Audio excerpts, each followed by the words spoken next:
Some teachers in North Central Florida say they're not hopeful about the latest promise of a pay raise. Governor DeSantis is proposing $1 billion to increase teacher pay next school year. And that's on top of a pay raise from last year. TV20's Jordan Markov explains why some teachers say they aren't getting everything promised. While Joyce Bullock Elementary in Levy County is a Florida public school, one teacher who works here says because it's in a rural county, teachers don't benefit from legislation the way teachers in bigger counties do.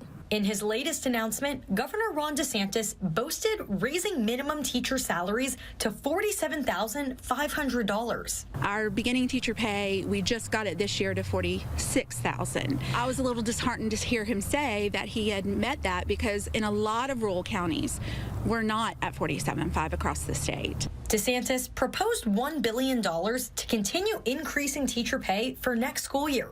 This is an increase of $200 million from the previous year. You know, you can have one teacher can make a huge difference in the lives of these students, and we're recognizing that, and we're going to make sure we do everything to make Florida continue to be the education state. But after not all teachers got the raise they were expecting in 2020, some don't have much hope. We have now in our district teachers with 9 or 10 years of experience making or earning about the same amount of money as teachers who are new to our district.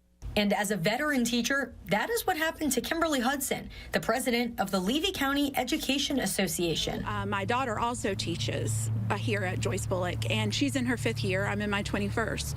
She now makes $2,000 less than me with 21 years of experience. However, in his most recent announcement, DeSantis says school district officials can prioritize that new $200 million however they choose to.